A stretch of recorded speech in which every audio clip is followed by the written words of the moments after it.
kind of a special Shoud today because we're here at the very, very tail end of a long, long journey. Not just the 10 years, but your journey on the planet.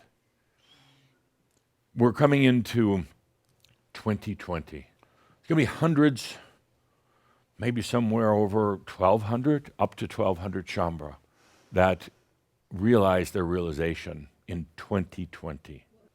Now, I do have to caution and say that realization isn't what you used to think it was. And I think you're learning that now. It's something very different. I don't want to try to define it because ultimately I want you to define it. Whether it's in a video, whether it's in a book, whether it's just quietly to somebody. But I want it to be your words, what it really is like.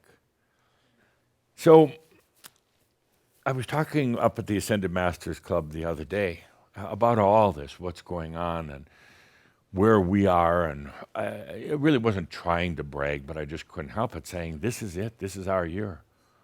So one of the Ascended Masters finally said to me, so Adamus, how would you explain Shaumbra? How would you explain this whole kind of phenomena that's taking place? How would you explain what type of humans they are? I said, well, Shaumbra,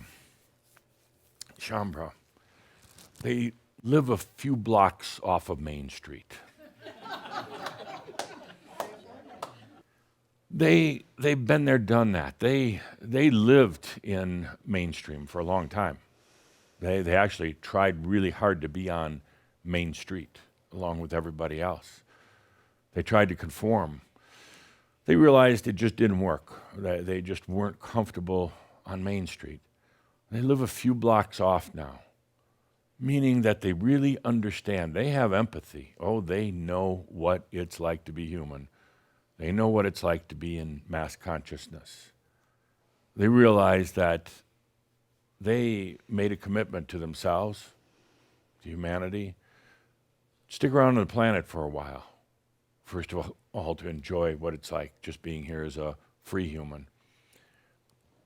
They also chose to stay around because they know there's a lot of people on Main Street that are literally going crazy, that don't know where to turn in their lives, that are suicidal, that are desperate, that have lost hope.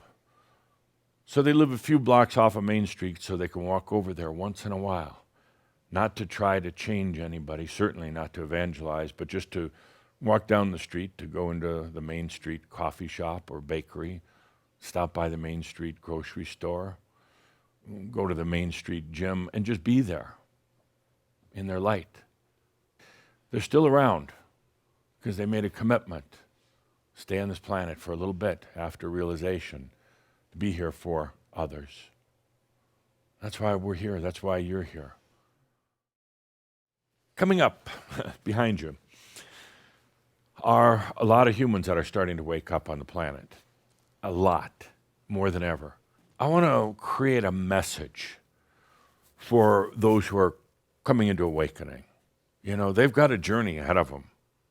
I'm going to ask you to just leave one thing, one message that you have for those that are coming into awakening.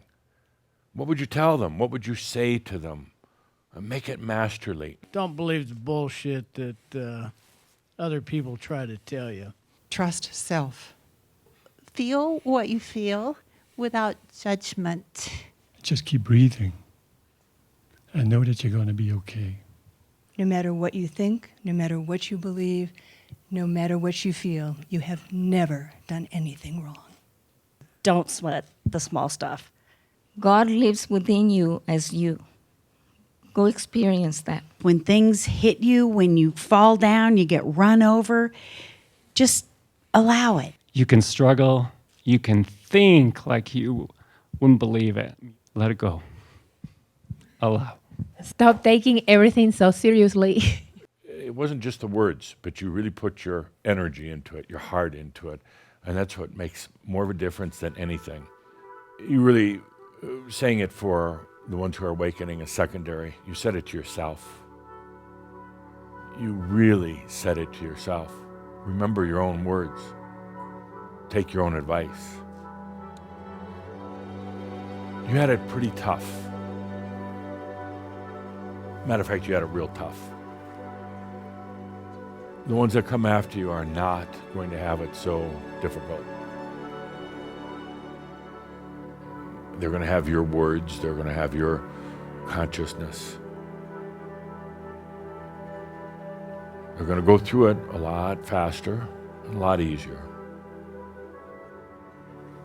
I wanted to scold you more often along the way for taking on what wasn't yours. Breaking through walls that really weren't yours to begin with. I really wanted to scold you more. And I realized a number of years back that, no, actually, you were choosing this. You wanted it. I mean, not to make things hard, but you wanted to break through barriers that weren't even yours so you could make everyone else's journey a little bit easier. It's going to be one of the most meaningful things you take after you leave this planet. It's a real gift you gave yourself. Let's take a good deep breath together.